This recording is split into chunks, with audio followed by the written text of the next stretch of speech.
ਅਭਿਆਸ ਕਰਨਾ ਹੈ। ਤਾਂ ਸ਼ੁਰੂ ਕਰੀਏ। ਸਭ ਤੋਂ ਪਹਿਲਾਂ ਸ਼ਬਦ ਅਰਥ ਮੰਡੀ, ਬਾਜ਼ਾਰ, ਜਿੱਥੋਂ ਚੀਜ਼ਾਂ ਵੇਚੀਆਂ ਤੇ ਖਰੀਦੀਆਂ ਜਾਂਦੀਆਂ ਨੇ। ਨਕੇਲ, ਪਸ਼ੂ ਦੇ ਨੱਕ ਵਿੱਚ ਪਾਈ ਰੱਸੀ ਤਾਂ ਜੋ ਪਸ਼ੂ ਨੂੰ ਦਿਸ਼ਾ ਦਿਖਾਈ ਜਾ ਸਕੇ ਤੇ ਉਸ ਨੂੰ ਕਾਬੂ ਵਿੱਚ ਰੱਖਿਆ ਜਾ ਸਕੇ। ਪਸ਼ੂ ਦੇ ਨੱਕ ਵਿੱਚ ਪਾਈ ਰੱਸੀ। ਟੁਣਕ, ਖੜਕਾਰ, ਖੜਕਾ ਕਰਦੀ ਹੋਵੇ, ਜਿਹੜੀ ਚੀਜ਼ ਆਪਣੇ ਟੁਣਕ ਟੁਣਕ ਕਰ ਰਹੀ ਹੈ। ਘੱਬਰ ਕੇ, ਡਰ ਕੇ। ਖੂਬ, ਬਹੁਤ, ਰੇਤਲਾ, ਰੇਤ ਵਾਲਾ, ਜਦੋਂ ਰੇਤ ਬਹੁਤ ਜ਼ਿਆਦਾ ਹੋਵੇ ਆਪਾਂ ਉਸਨੂੰ ਕਹਿੰਦੇ ਹਾਂ ਰੇਤਲਾ। ਭਖਣ, ਗਰਮ।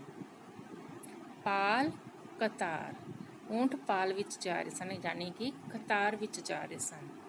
ਮਹਿੰਗਾ, ਕੀਮਤੀ। ਠੀਕ ਹੈ। ਅੱਗੇ ਹੁਣ ਆਪਣਾ ਦੂਸਰਾ ਪਾਰਟ ਆਉਂਦਾ ਹੈ ਮੌਖਿਕ ਪ੍ਰਸ਼ਨ। ਜਸਮੀਨ ਨੂੰ ਕਿਸ ਦੀ ਸੁਣਾਈ ਕਹਾਣੀ ਯਾਦ ਆਈ? ਜੈਸਮੀਨ ਨੂੰ ਕਿਸ ਦੀ ਸੁਣਾਈ ਕਹਾਣੀ ਯਾਦ ਆਈ? ਜੈਸਮੀਨ ਨੂੰ ਬਾਬਾ ਜੀ ਦੀ ਸੁਣਾਈ ਕਹਾਣੀ ਯਾਦ ਆਈ। ਬਾਬਾ ਜੀ ਦੀ, ਇਹਦਾ ਉੱਤਰ ਲਿਖਾਂਗੇ ਬਾਬਾ ਜੀ ਦੀ ਸੁਣਾਈ ਕਹਾਣੀ ਯਾਦ ਆਈ।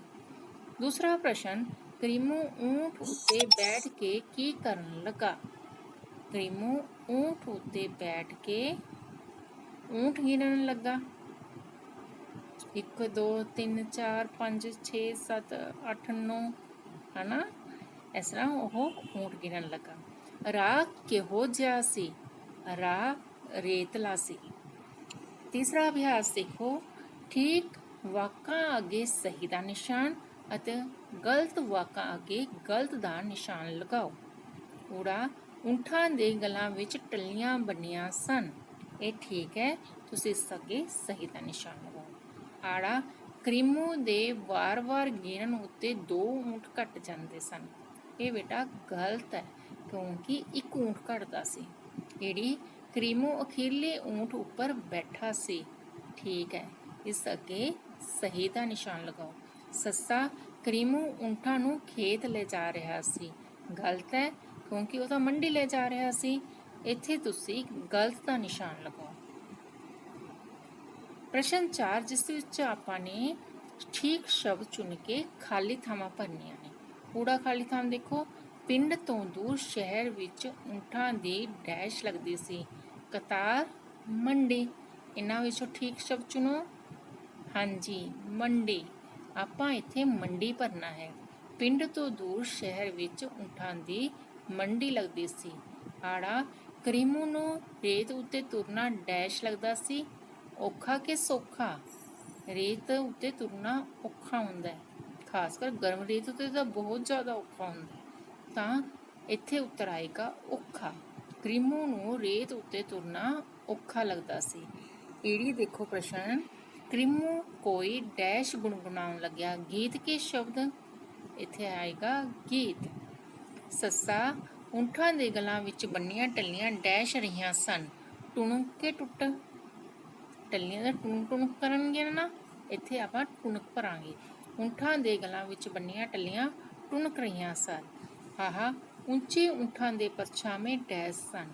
ਛੋਟੇ ਕਿ ਲੰਬੇ? ਇੱਥੇ ਆਏਗਾ ਲੰਮੇ। ਉੱਚੇ ਊਂਠਾਂ ਦੇ ਪਰਛਾਵੇਂ ਲੰਮੇ ਸਨ। ਹੁਣ ਹੇਠ ਲਿਖੇ ਪ੍ਰਸ਼ਨਾਂ ਦੇ ਉੱਤਰ ਲਿਖੋ। ਹੁਣ ਆਪਾਂ ਨੇ ਪ੍ਰਸ਼ਨਾਂ ਦੇ ਉੱਤਰ ਦੱਸਣੇ ਹੈ। ਊੜਾ ਪ੍ਰਸ਼ਨ, ਕਰੀਮੂ ਕੋਲ ਕਿੰਨੇ ਊਂਠ ਸਨ? ਕਰੀਮੂ ਕੋਲ 10 ਊਂਠ ਸਨ। ਆੜਾ, ਕਰੀਮੂ ਕਿਹੜੇ ਊਂਠ ਉੱਤੇ ਬੈਠਾ?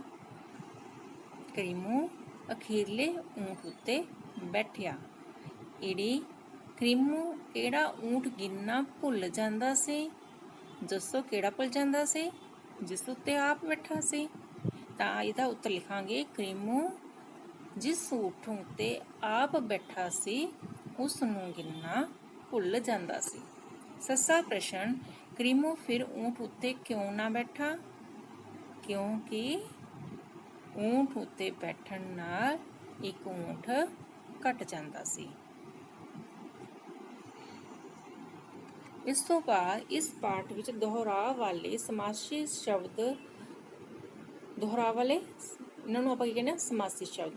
ਹੋਰ ਸ਼ਬਦ ਲਿਖੋ, ਜਿਵੇਂ ਕਿ ਉਦਾਹਰਨ ਵਿੱਚ ਦੱਸਿਆ ਗਿਆ ਚਲਦਾ ਚਲਦਾ। ਇੱਕ ਸ਼ਬਦ ਜਦੋਂ 2 ਵਾਰ ਇਕੱਠੇ ਬੋਲਿਆ ਜਾਂਦਾ ਆਪਾਂ ਉਹਨਾਂ ਨੂੰ ਸਮਾਸੀ ਸ਼ਬਦ ਕਹਿੰਦੇ ਆ ਜਾਂ ਦੁਹਰਾਅ ਵਾਲੇ ਸ਼ਬਦ। ਤਾਂ ਕਿਹੜੇ ਨੇ ਇਹ ਸ਼ਬਦ? ਜਿਵੇਂ ਤੁਸੀਂ ਕਿਤਾਬ ਲੈਸਨ ਵਿੱਚ ਪੜ੍ਹਿਆ, ਜਿਵੇਂ ਆਇਆ ਸੀ, ਉੱਚੇ ਊਂਠਾਂ ਦੇ ਪਰਛਾਵੇਂ ਲੰਮੇ ਲੰਮੇ ਹੁੰਦੇ ਹਨ। ਠੀਕ ਹੈ ਨਾ।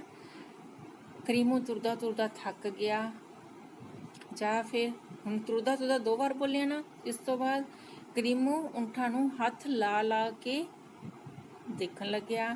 ਕਰੀਮੂ ਊਂਠਾਂ ਦੇ ਪਿੱਛੇ ਪਿੱਛੇ ਤੁਰਨ ਲੱਗਾ। ਤਾਂ ਇਹ ਜਿਹੜੇ ਵਾਕ ਨੇ ਇਹ ਸਾਰੇ ਕੀ ਨੇ? ਸਮਾਸੀ ਸ਼ਬਦ। ਤੁਸੀਂ ਹੁਣ ਇੱਥੇ ਕਿਹੜੇ ਕਿਹੜੇ ਵਰਡ ਲਿਖਣੇ ਆ? ਚਲਦਾ ਚਲਦਾ ਲਿਖਿਆ ਹੋਇਆ ਹੈ, ਤੁਸੀਂ ਲਿਖੇ ਤੁਰਦਾ ਤੁਰਦਾ। ਕੀ ਲਿਖਣਾ ਹੈ? ਤੁਰਦਾ ਤੁਰਦਾ। ਉੱਚੇ ਊਂਠਾਂ ਦੇ ਪਛਾਵੇਂ ਲੰਮੇ ਲੰਮੇ, ਤਾਂ ਤੁਸੀਂ ਦੂਸਰਾ ਵਾਕ ਲਿਖੋਗੇ ਲੰਮੇ ਲੰਮੇ। ਤੀਸਰਾ ਲਿਖੋਗੇ ਲਾ ਲਾ, ਹੱਥ ਲਾ ਲਾ ਕੇ ਦੇ ਦਿੱਤਾ ਸੀ, ਲਾ ਲਾ। ਚੌਥਾ ਅੱਗੇ ਅੱਗੇ, ਅੱਗੇ ਅੱਗੇ ਤੁਰਨ ਲੱਗਾ। ਜਾਂ ਫਿਰ ਪਿੱਛੇ ਪਿੱਛੇ, ਕੀ ਆਏਗਾ? ਪਿੱਛੇ ਪਿੱਛੇ। ਇਸੇ ਤਰ੍ਹਾਂ ਆਪਾਂ ਹੋਰ ਲਿਖ ਸਕਦੇ ਹੈਗੇ ਆ ਜਿਹੜੇ 2 ਵਾਰ ਬੋਲੇ ਜਾਂਦੇ ਨੇ। ਠੀਕ ਹੈ ਜੀ। ਹੁਣ ਅੱਗੇ ਆਪਾਂ ਲਿਖਾਂਗੇ ਸਮਝੋ ਤੇ ਕਰੋ। ਚੈਨ ਬੇਚੈਨ, ਫਿਕਰ ਬੇਫਿਕਰ। ਚੈਨ ਜਿਹੜਾ ਬਿਲਕੁਲ ਸ਼ਾਂਤ ਦਿਮਾਗ ਹੋਵੇ, ਕੋਈ ਫਿਕਰ ਨਾ ਹੋਵੇ, ਕੋਈ ਟੈਨਸ਼ਨ ਨਾ ਹੋਵੇ, ਉਹਨੂੰ ਕਹਾਂਗੇ ਚੈਨ। ਬੇਚੈਨ ਉਲਟਾ ਜਿਹੜਾ ਬੰਦਾ ਪਰੇਸ਼ਾਨ ਹੋਵੇ, ਫਿਕਰਮੰਦ ਹੋਵੇ। ਫਿਕਰ ਬੇਫਿਕਰ, ਫਿਕਰ ਜਿਸ ਨੂੰ ਚਿੰਤਾ ਹੋਵੇ ਕਿਸੇ ਗੱਲ ਦੀ, ਬੇਫਿਕਰ ਜਿਸ ਨੂੰ ਨਾ ਹੋਵੇ। ਆਰਾਮ ਜਿਹੜਾ ਆਰਾਮ ਨਾਲ ਬੈਠਾ ਹੋਵੇ, ਬੇਆਰਾਮ। ਜਿਹਨੂੰ ਬੇਚੈਨੀ ਹੋਵੇ, ਆਰਾਮ ਨਾ ਕਰ ਰਿਹਾ ਹੋਵੇ, ਉਹਨੂੰ ਆਪਾਂ ਕਹਿੰਦੇ ਆ ਬੇਆਰਾਮ। 8ਵਾਂ ਪ੍ਰਸ਼ਨ, ਸਮਝੋ ਤੇ ਲਿਖੋ। ਇਸ ਵਿੱਚ ਕੀ ਹੈ? ਟੱਲੀ ਟੱਲੀਆਂ, ਯਾਨੀ ਕਿ ਇੱਕ ਪਾਸੇ ਇੱਕ ਚੀਜ਼ ਹੈ, ਇੱਕ ਪਾਸੇ ਜ਼ਿਆਦਾ। ਇੱਕ ਚੀਜ਼ ਜਿਵੇਂ ਟੱਲੀ ਇੱਕ ਹੈ ਤਾਂ ਉਹਨੂੰ ਟੱਲੀ ਹੈ, ਇੱਕ ਚੀਜ਼ ਹੈ ਤਾਂ ਉਹ ਟੱਲੀ। ਜੇ ਟੱਲੀ ਜ਼ਿਆਦਾ ਹੋ ਜਾਂਦੀਆਂ ਨੇ ਤਾਂ ਉਹਨੂੰ ਟੱਲੀਆਂ ਬੋਲਾਂਗੇ, ਨਾ ਕਿ ਟੱਲੀ ਬੋਲਾਂਗੇ। ਕਹਾਣੀ ਇੱਕ ਹੈ ਤਾਂ ਕਹਾਣੀ, ਜੇ ਜ਼ਿਆਦਾ ਨੇ ਤਾਂ ਕਹਾਣੀਆਂ। ਕਹਾਣੀ ਕਹਾਣੀਆਂ। ਇਸੇ ਤਰ੍ਹਾਂ ਮੰਡੀ ਮੰਡੀਆਂ, ਕਾਪੀ ਕਾਪੀਆਂ। ਤੁਸੀਂ ਦੇਖੋ ਇਹਨਾਂ ਸਾਰੇ ਸ਼ਬਦਾਂ ਵਿੱਚ ਬਿਹਾਰੀ ਲੱਗੀ ਹੋਈ ਹੈ। ਜਦੋਂ ਬਿਹਾਰੀ ਲੱਗੇ ਹੁੰਦੇ ਆ ਤੇ ਇਹਨੂੰ ਆਪਾਂ ਨੇ ਜ਼ਿਆਦਾ ਵਿੱਚ ਬਦਲਣਾ ਹੁੰਦਾ ਹੈ, ਜ਼ਿਆਦਾ ਚੀਜ਼ਾਂ ਵਿੱਚ ਜ਼ਿਆਦਾ 'ਚ ਸ਼ੋਅ ਕਰਨਾ ਹੁੰਦਾ ਹੈ, ਜਾਂ ਕਹੋ ਬਹੁਵਚਨ ਬਣਾਉਣੇ ਹੁੰਦੇ ਆ ਤਾਂ ਆ ਦੇ ਨਾਲ ਪ੍ਰਬਿੰਦੀ, ਯਾਨੀ ਆ ਦੀ ਮਾਤਰਾ ਲੱਗਦੀ ਹੈ। ਆ ਯਾਨੀ ਆ ਉੱਤੇ ਬਿੰਦੀ। ਤਾਂ ਤੁਸੀਂ ਇਸ ਨੂੰ ਇੱਕ ਵਚਨ ਬਹੁਵਚਨ 'ਚ ਬਦਲਣਾ ਹੈ ਤੇ ਇਹਨੂੰ ਆਪਣੇ ਲਿਖ ਕੇ ਇਹਦੀ ਪ੍ਰੈਕਟਿਸ ਕਰਨੀ ਹੈ। ਇਸ ਤੋਂ ਬਾਅਦ ਹੈਗਾ ਰਚਨਾਤਮਕ ਕਾਰਜ। ਇਹ ਦੇਖੋ ਊਂਠ ਦਿੱਤਾ ਗਿਆ, ਇਸ ਵਿੱਚ ਤੁਸੀਂ ਸੋਹਣੇ ਜਿਹੇ ਰੰਗ ਭਰਨੇ। ਠੀਕ ਹੈ ਬੱਚੋ, ਇਸ ਤਰ੍ਹਾਂ ਇਹ ਤੁਹਾਡਾ ਅਭਿਆਸ ਖਤਮ ਹੁੰਦਾ ਹੈ। ਇਸ ਨੂੰ ਆਪਣੀ ਕਾਪੀਆਂ 'ਤੇ ਲਿਖਿਓ, ਆਪਣੀ ਕਾਪੀਆਂ 'ਤੇ ਸਪੈਲਿੰਗ ਦਾ ਧਿਆਨ ਰੱਖਿਓ ਤੇ ਇਸ ਨੂੰ ਆਪਣੇ ਟੀਚਰਸ ਤੋਂ, ਆਪਣੇ ਪੇਰੈਂਟਸ ਤੋਂ ਜ਼ਰੂਰ ਚੈੱਕ ਕਰਵਾਇਓ। ਧੰਨਵਾਦ ਜੀ।